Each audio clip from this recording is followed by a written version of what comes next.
नमस्कार दोस्तों, किस्से कहानियों की दुनिया में आपका स्वागत है। आप सुन रहे हैं मुंशी प्रेमचंद की कहानी नरक का मार्ग।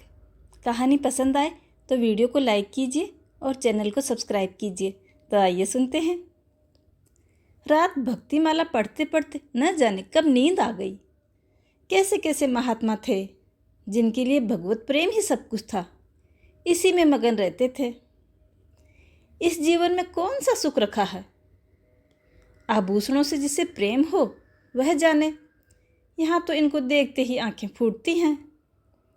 धन दौलत पर जो जान देता हो वह जाने। यहाँ तो इसका नाम सुनते ही ज्वर चढ़ जाता है। कल पगली सुशीला ने कितनी उमंग से मेरा श्रृंगार किया था, कितने प्रेम से बालों में फूल गूंथे थे, कितना मना कर रही थी, न मानी। आखिर वही हुआ जिसका मुझे डर था। जितनी देर उसके साथ हंसी थी उससे कहीं ज़्यादा रोना पड़ा। संसार में ऐसी भी कोई स्त्री है जिसका पति उसका श्रृंगार देखकर सिर से पांव तक जल उठे? कौन ऐसी स्त्री है जो अपने पति के मुख से यह शब्द सुने, तुम मेरा परलोक बिगाड़ोगी और कुछ नहीं, तुम्हारे रंग ढंग कह रहे हैं, और उसका दिल विष खाने को न चाहे? भगवान, संसार में ऐसे भी मनुष्य हैं। भगवान, मैं अपने मन को कैसे समझाऊं? तुम अंतर्यामी हो, तुम मेरे रोम रोम का हाल जानते हो। मैं चाहती हूँ उन्हें अपना इष्ट समझूं, उनके चरणों की सेवा करूं, उनके इशारों पे चलूं। उन्हें मेरी किसी बात से, किसी व्यवहार से नाम मात्र भी दुख न हो। वह निर्दोष हैं। जो कुछ मेरे भाग्य में था वह हुआ। उनका क्या दोष है इसमें?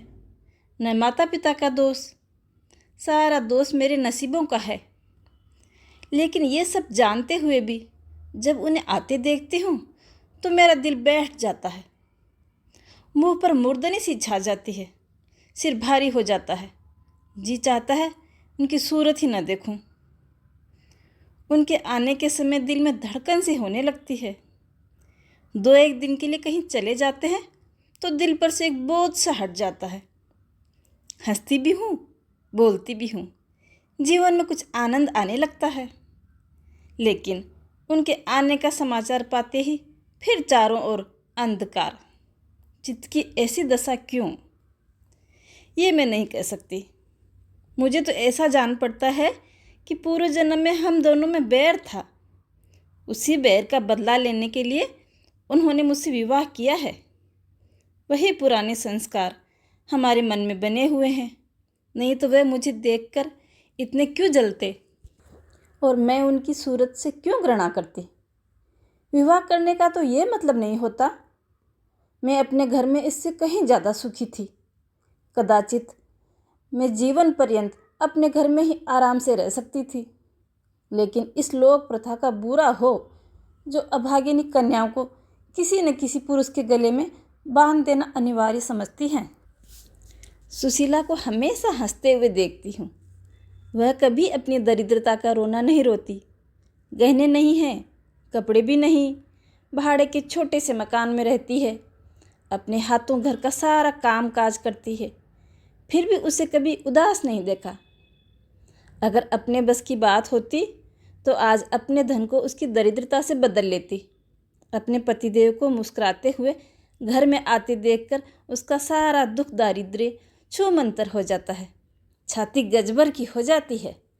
उसके प्रेमालिंगन में वह सुख है जिस पर तीनों लोगों का धन न्यौछावर है।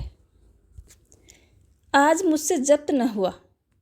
मैंने पूछा, तुमने मुझसे क्यों विवाह किया? ये प्रश्न महीनों से मेरे मन में उठ रहा था, पर मन को रोकती चली जाती थी। आज प्याला छलक पड़ा।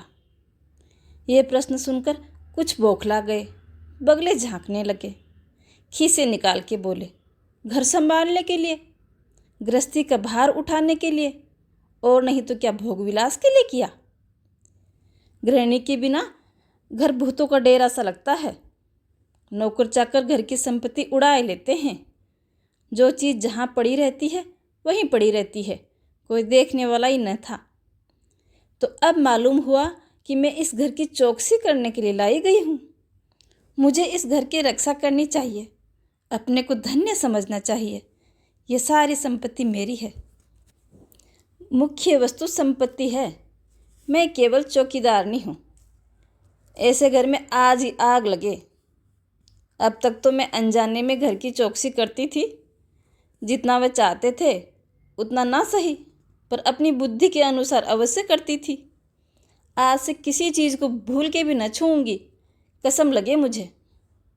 ये मैं न जानती हूँ कि कोई पुरुष घर की चौकसी के लिए विवाह नहीं करता। इन महाशय ने चिढ़ कर यह बात मुझसे कही है, लेकिन सुशीला ठीक कहती है। उन्हें स्त्री के बिना घर सूना लगता होगा, उसी तरह जैसे पिंजरे में चिड़िया को न देखकर पिंजरा सूना लगता है। यह है हम स्त्रियों का भाग्य। मालूम नहीं इन्हें मुझ पे इतना संदेह क्यों होता है। जरा बाल गुथवा कर बैठी और लगे होठ चबाने। कहीं जाती नहीं, कहीं आती नहीं, किसी से बोलती नहीं, फिर भी इतना संदेह। यह अपमान असह्य है। क्या मुझे अपनी आबरू प्यारी नहीं? ये मुझे इतनी छिचोरी क्यों समझते हैं? इन्हें मुझ पर संदेह करते लज्जा नहीं आती? काना आदमी किसी को हंसते देखता है तो उसे लगता है सब मुझ पे ही हंस रहे हैं। शायद इन्हें भी यही वहम हो गया है कि मैं इन्हें चिढ़ाती हूँ। अपने अधिकार के बाहर कोई काम कर बैठने से कदाचित हमारे चित्त की यही वृत्ति हो जाती है। भिक्षुक राजा की गद्दी पर बैठकर चैन की नींद नहीं सो सकता। उसे अपने चारों तरफ शत्रु ही शत्रु दिखाई देते हैं। मैं समझती हूँ सभी शादी करने वाले बूढ़ों का यही हाल है। आज सुशीला के कहने से मैं ठाकुर जी की झांकी देखने जा रही थी। अब ये साधारण बुद्धि का आदमी भी समझता है कि फूहड़ बनकर बाहर थोड़ी ना निकला जाता है, कोई हंसी थोड़ी उड़ानी है। लेकिन आप उसी वक्त न जाने किधर से आ टपके और मेरी ओर तिरस्कारपूर्ण नेत्रों से देखकर बोले, कहाँ की तैयारी है?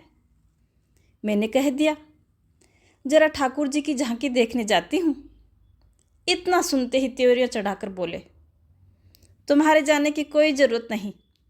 जो स्त्री अपने पति की सेवा नहीं कर सकती उसे देवताओं के दर्शन से पुण्य के बदले पाप ही मिलता है।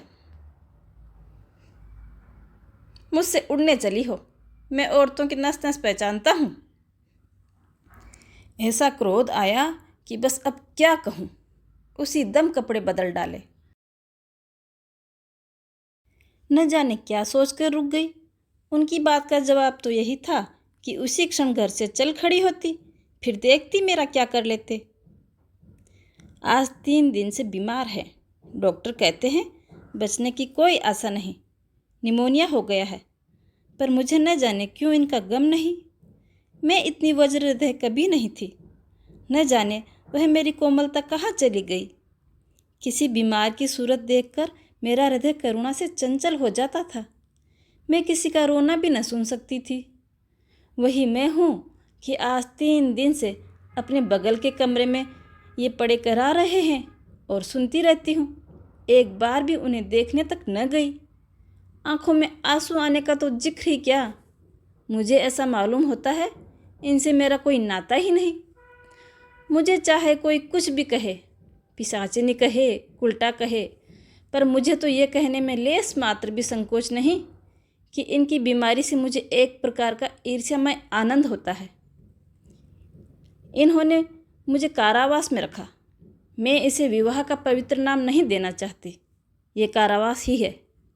मैं इतनी उदार नहीं जिसने मुझे कैद में डाला और मैं उसी की पूजा करूं। जो मुझे लात मारे उसी के पैरों को चूमूं। मुझे तो मालूम होता है ईश्वर इन्हें इस पाप का ही दंड दे रहे हैं। मैं निसंकोच होकर कहती हूँ कि मेरा इनसे विवाह नहीं हुआ। स्त्री किसी के गले बांध दी जाने से ही किसी की ब्याहता नहीं हो जाती। वही संयोग विवाह का पद पा सकता है जिसमें कम से कम एक बार तो हृदय प्रेम से पुलकित हुआ हो। सुनती हूँ महाशय अपने कमरे में पड़े पड़े मुझे कोसा करते हैं। अपनी बीमारी का सारा बुखार मुझ पर निकाल रहे हैं। लेकिन यहाँ किसी को परवाह नहीं। जिसका जी चाहे जायदाद ले, धन ले, मुझे किसी चीज़ की कोई ज़रूरत नहीं। आज 3 दिन हुए मैं विधवा हो गई। कम से कम लोग तो यही कहते हैं, जिसका जो जी चाहे कहे। मैंने चूड़ियाँ नहीं तोड़ी, क्यों तोड़ूं? मांग में सिंदूर पहले भी नहीं डालती थी, अब भी नहीं डालती। बूढ़े बाबा का क्रियाक्रम उसके सुपुत्र ने किया, मैं पास न फटकी। घर में मुझ पर मनमानी आलोचनाएं होती हैं। कोई मेरे गूथे हुए बालों को देखकर नाक सिकुड़ता है, कोई मेरे आभूषणों पर आंख मटकाता है। यहाँ इसकी किसे चिंता है? इन्हें चढ़ाने के लिए मैं भी रंग बिरंगी साड़ियाँ पहनती हूँ और भी बनती संवरती हूँ।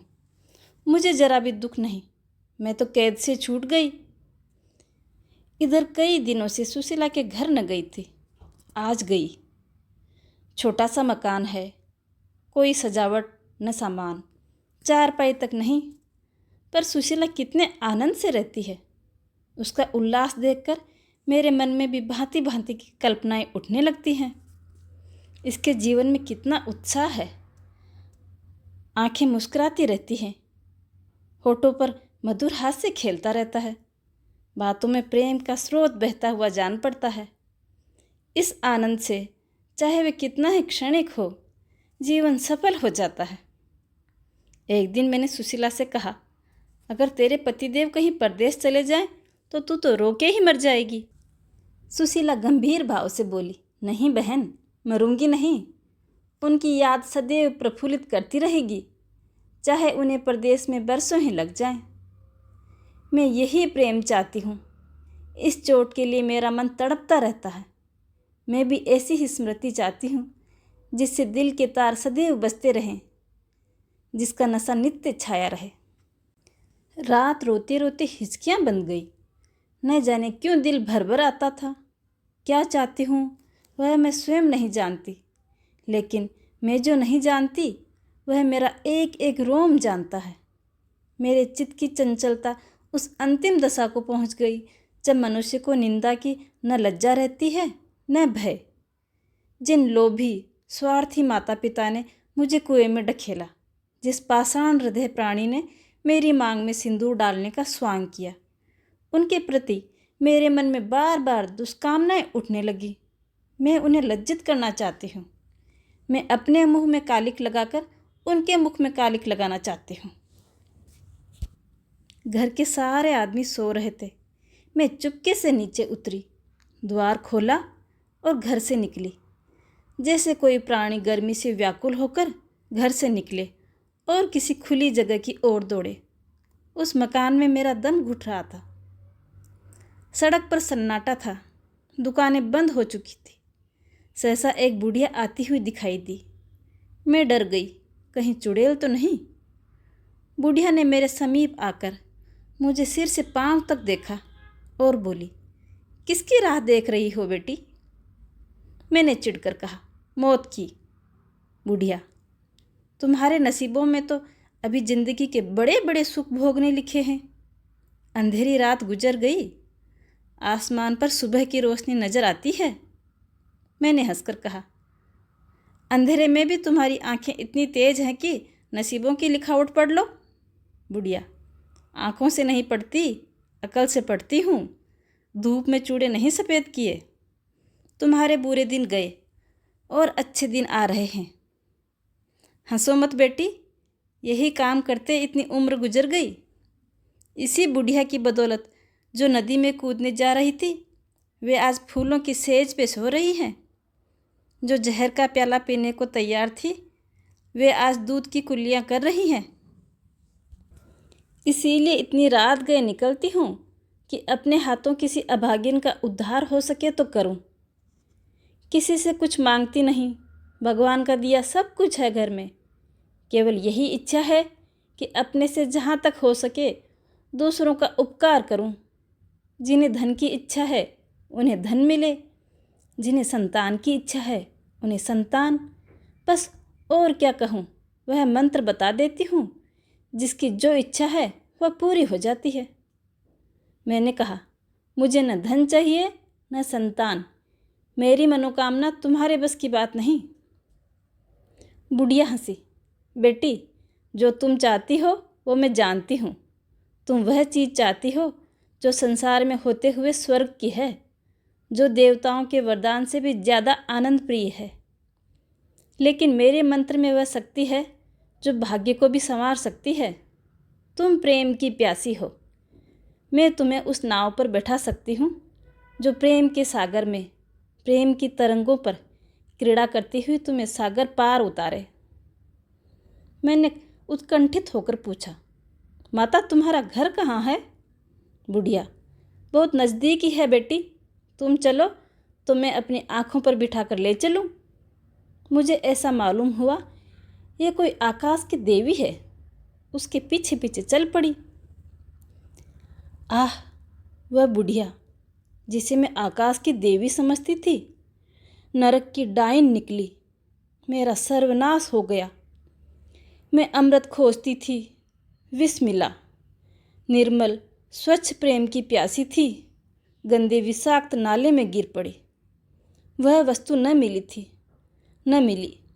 मैं सुशीला का सा सुख चाहती थी, उल्टाओं की विषय वासना नहीं। लेकिन जीवन पथ में एक बार उल्टी राह चलकर फिर सीधे मार्ग पर आना कठिन है। लेकिन मेरे अधः पतन का अपराध मेरे ही सिर नहीं, मेरे माता पिता और उस बूढ़े पर है जो मेरा स्वामी बनना चाहता था। मैं यह पंक्तियाँ न लिखती, लेकिन इस विचार से लिख रही हूँ कि मेरी आत्मकथा पढ़कर लोगों की आंखें खुलें कि मैं फिर कहती हूँ, अब भी अपनी बालिकाओं के लिए मत देखो धन, मत देखो जायदाद, मत देखो कुलीनता, केवल वर देखो।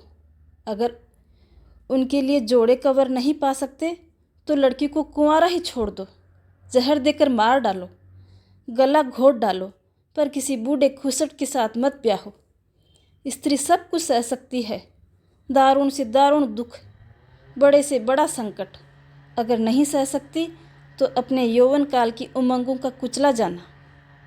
रही मैं, मेरे लिए अब इस जीवन में कोई आशा नहीं। इस अधम दशा को भी उस दशा से बदलूंगी जिससे निकल के आई हूँ। कहानी में मेरे साथ बने रहने के लिए